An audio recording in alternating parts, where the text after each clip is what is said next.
أعوذ بالله من الشيطان اللعين الرجيم. بسم الله الرحمن الرحيم. الحمد لله رب العالمين، والصلاة والسلام والتحية والإكرام على نبي المعيد والرسول المسدد المصطفى العمجد حبيب إله العالمين أبي القاسم محمد وعلى أهل بيته الطيبين الطاهرين المعصومين الذين أذهب الله عنهم الرجس وطهرهم تطهيرا. أما بعد، فقد قال الله تبارك وتعالى في كتابه المجيد وهو أصدق الصادقين. بسم الله الرحمن الرحيم. يا أيها الذين آمنوا لا تقدموا بين يدي الله ورسوله واتقوا الله إن الله سميع عليم. صلوات. اللهم صل على محمد وآل محمد. اللهم صل على فاطمة وعبيها وبعلها وبنيها وسر المستودع فيها بعدد ما أحاط به علمك. السلام علیکم ورحمۃ اللہ وبرکاتہ۔ درس تفسیر قرآن کے ساتھ میں آپ کی خدمت میں حاضر ہوں، اور انشاءاللہ خدا کی توفیق شامل حال رہی تو ہر بدھ کے دن ایوری وینسڈے انشاءاللہ نماز مغرب سے پہلے کچھ منٹس قرآن کی آیات کے ساتھ ہم اپنے دلوں کو منور کریں گے۔ قرآن کی آیات کا ترجمہ، تشریح اور تفسیر قرآن مجید، کیونکہ قرآن مجید ایک زندہ کتاب ہے جو ہمارے درمیان موجود ہے، اور حکم یہی ہے کہ اس قرآن کی تلاوت کی جائے، اس قرآن کو سمجھا جائے، اس قرآن کو پڑھا جائے۔ قرآن کتاب زندگی ہے،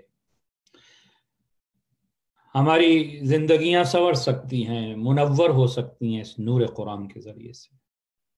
نبی اکرم نے فرمایا نوروا بیوتکم بتلاوت القرآن، منور کیا کرو اپنے گھروں کو تلاوت قرآن کے ساتھ۔ ولا تتخذوها قبورا، قبرستان نہ بناؤ اپنے گھروں کو۔ کما فعلت الیہود والنصارى صلوا فی الکنائس، باقی اہل کتاب کی طرح نہ ہو جاؤ کہ جنہوں نے عبادت کو فقط اپنی عبادت گاہوں تک محدود کر دیا۔ وعتلوا بیوتہم فإن البیت اذا کثر فیہ تلاوت القرآن کثر خیرہ واتسع اہلہ وعضاء لأہل السماء۔ علیکم بالقرآن فاتخذوہ اماما وقاعدا، نبی فرماتے ہیں کہ تم اس قرآن کے ساتھ متمسک ہو جاؤ، اس کو اپنا قائد، اپنا رہبر بناؤ۔ قرآن مجید کو تمہاری زندگیاں قرآن مجید کے مطابق ہونی چاہیے۔ تعلموا کتاب اللہ فإن احسن الحدیث، قرآن کی تعلیم حاصل کرو، سیکھو قرآن مجید کو۔ یہ احسن الحدیث ہے، یہ خالق کا کلام ہے۔ وابلغ الموعظہ، بہترین بلیغ موعظہ ہے قرآن مجید۔ تفقہوا فیہ، اس قرآن کو فقط پڑھنا نہیں ہے، فقط یاد نہیں کرنا، تفقہوا فیہ، اس میں غور و فکر کرنا ہے۔ فإنہ ربیع القلوب، دلوں کی بہار ہے قرآن مجید۔ شفا حاصل کرو قرآن مجید سے، قرآن مجید کے نور سے شفا حاصل کرو۔ فإنہ شفاء لما فی الصدور، کیونکہ اس قرآن مجید میں شفا ہے۔ کس چیز کی شفا ہے؟ دلوں کی شفا ہے۔ روح مریض ہو جائے نا تو پھر قرآن مجید سے شفا حاصل کرو۔ کتاب انزلناہ الیک مبارک، یہ بابرکت کتاب ہے جو اے نبی تیری طرف ہم نے نازل کی ہے۔ کیوں نازل کی ہے بار الہ تو نے اس کتاب کو؟ فرمایا لیدبروا آیاتہ، تاکہ اس کی آیات میں تدبر کریں، وَلِيَتَذَكَّرَ أُولُو الْأَلْبَابِ، تاکہ عقل والے نصیحت پکڑیں اس قرآن مجید سے۔ اور کبھی قرآن مجید نے اس انداز میں ہمیں خطاب کیا، افلا يتدبرون القرآن، تم اس قرآن میں تدبر کیوں نہیں کرتے، غور و فکر کیوں نہیں کرتے؟ ام علی قلوب اقفالھا، کیا ان کے دلوں پہ تالے پڑ گئے ہیں، قفل لگا دیے گئے ہیں؟ احسن الحدیث ہے قرآن، لتخرج الناس من الظلمات الى النور۔ قرآن اس لیے بھیجا گیا ہے تاکہ لوگوں کو تاریکیوں سے نکال کے نور کی طرف لے آئے۔ کتاب انزلناہ مبارک، یہ بابرکت کتاب ہے۔ زندگیوں میں اگر برکت چاہتے ہو تو قرآن مجید سے متمسک ہو جائے۔ تذکرۃ لمن یخشی، جو ڈرنا چاہتا ہے، جو خدا کا خوف حاصل کرنا چاہتا ہے، اس کے لیے بہترین یاد دہانیاں ہیں قرآن مجید میں۔ شفاء ورحمۃ للمؤمنین، دلوں کی شفا اور مؤمنین کے لیے رحمت ہے قرآن مجید۔ موعظۃ من ربکم، تمہارے رب کا موعظہ ہے قرآن مجید۔ قرآن پڑھو تو ایسے ہے جیسے اللہ تم سے بات کر رہا ہے۔ تبیانا لکل شیء، ہر چیز کو واضح بیان کرنے والی ہے قرآن مجید کی کتاب۔ ہدن، ہدایت ہے، ہدن للمتقین، متقین کے لیے ہدایت ہے۔ ہدن للناس، کائنات کے لیے ہدایت ہے۔ ورحمتا وبشرا للمسلمین، رحمت ہے اور خوشخبری ہے اس قرآن مجید میں مسلمانوں کے لیے۔ ہدن للمتقین، متقین کے لیے اس کلام پاک کے اندر ہدایت ہے۔ اگر تقوی کا نور دل میں ہے تو قرآن مجید ہدایت دیتا ہے۔ یہ تو تھی پہلی تمہید کہ اتنی اہم کتاب ہے کہ جس کو ہم نے سمجھنا ہے، پڑھنا ہے۔ ہماری زندگی کی بنیاد اس کتاب کلام الہی پہ ہونی چاہیے۔ ہمارے زندگی کے اصول قرآن مجید کے اصول ہونے چاہیے۔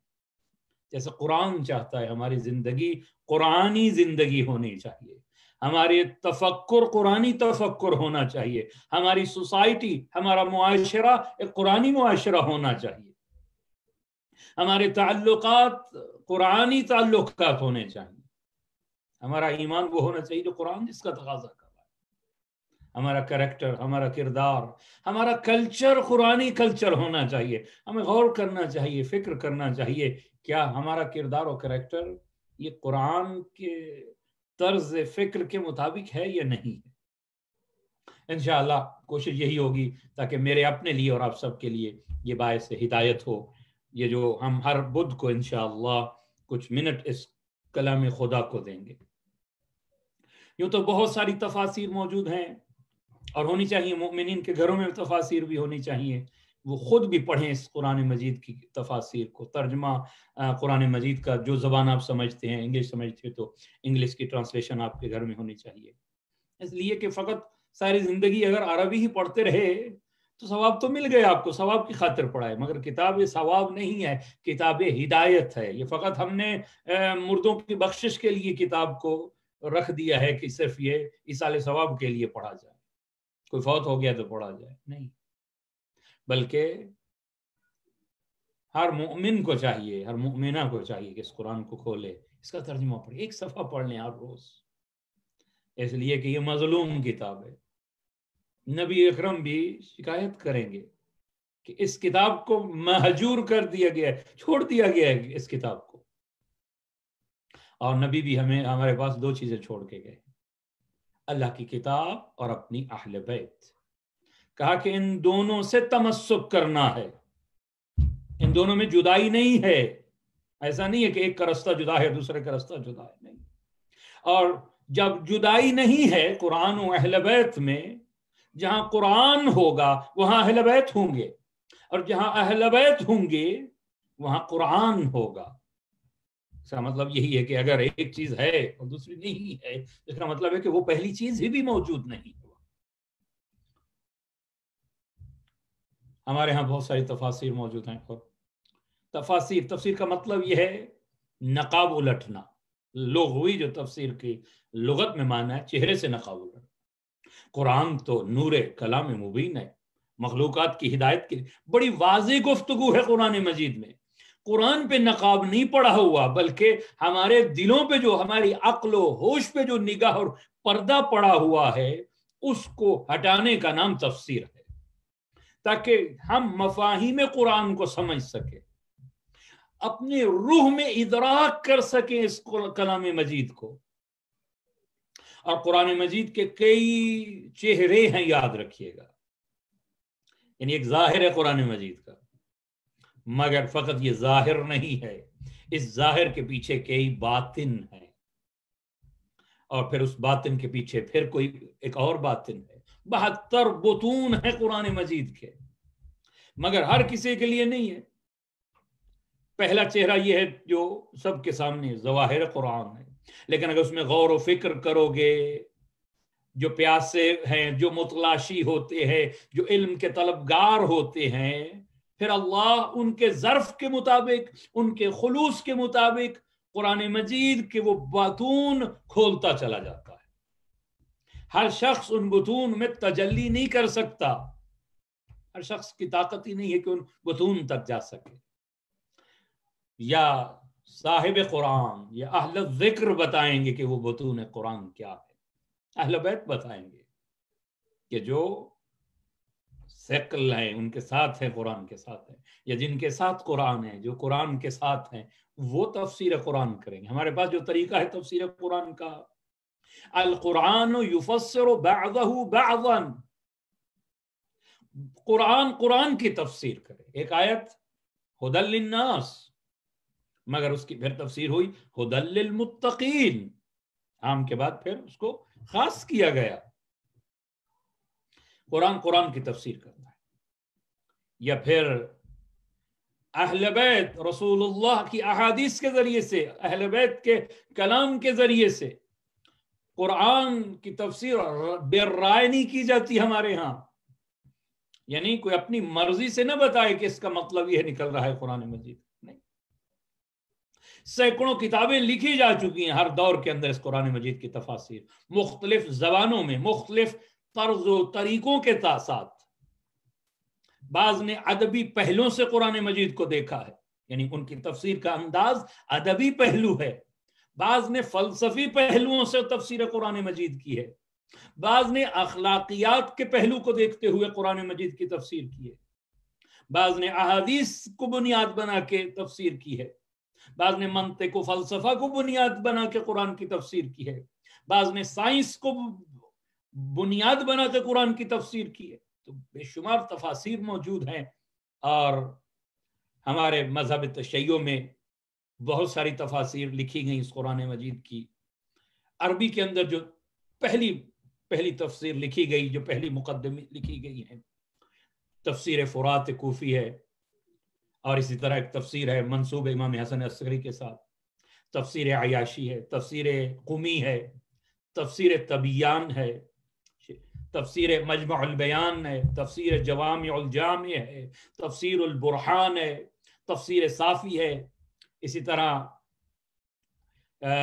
تفسیر شبر عبداللہ شبر کی تفسیر کنز الدقائق ہے، اور علامہ طباطبائی کی تفسیر میزان ہے، تفسیر نور ثقلین ہے، تفسیر البصائر ہے، تفسیر نمونہ ہے، تفسیر نور ہے۔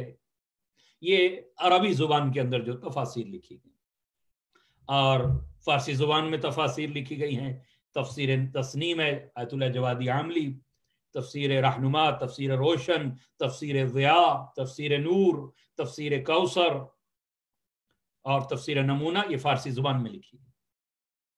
اردو زبان کے اندر بھی تراجم کیے گئے اور تفاسیر بھی لکھی گئی اس قرآن مجید کی اہل تشیع کے ہاں۔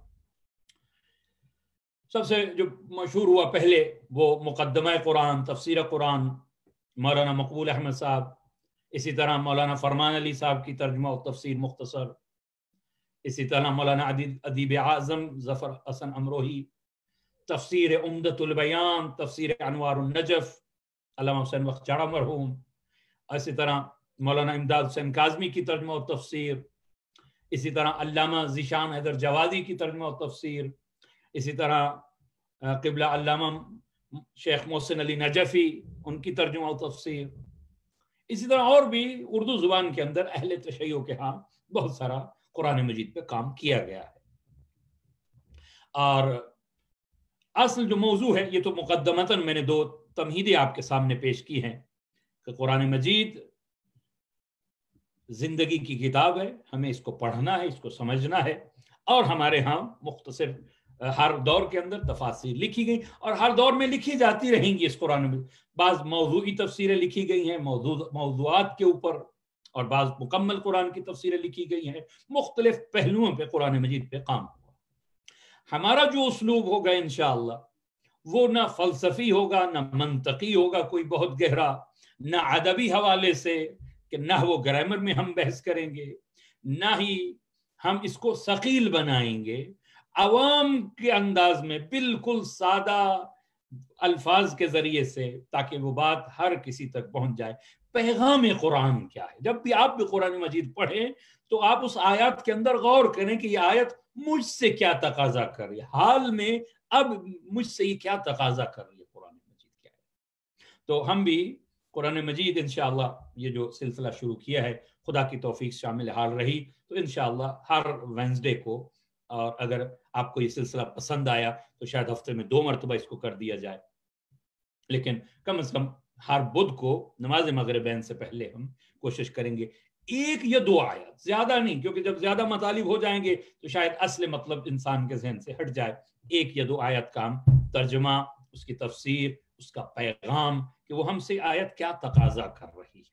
اور یہ شروع سے نہیں ہے، یعنی سورہ الحمد یا سورہ بقرہ سے میں شروع نہیں کر رہا، بیچ بیچ کی صورتوں کو ہم چنیں گے جہاں اخلاق اور آداب کی طرف زیادہ توجہ دی گئی ان صورتوں کے اندر، جس میں پیغامات کچھ یوں تو ہر آیت میں پیغام ہے، ہر آیت میں ہدایت ہے، لیکن جو اخلاقیات کے ساتھ جو صورتیں، یہ جو آیات زیادہ ریلیٹڈ ہیں، ہم کوشش کروں گا کہ ان آیات کو پہلے پیش کیا جائے، ان صورتوں کو پہلے پیش کیا جائے.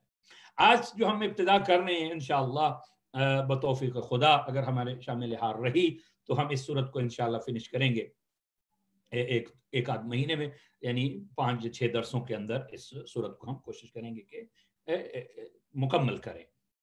سورہ حجرات قرآن مجید کا 49 نمبر یہ سورہ ہے، 49واں سورہ ہے سورہ حجرات. مدینے میں نازل ہوا ہے، مدنی سورہ ہے، غالباً 106 نمبر ہے ترتیب نزول کے اعتبار سے، اور ترتیب قرات کے اعتبار سے یہ 49 نمبر سورہ ہے حجرات. 18 آیتیں ہیں اس سورہ کی.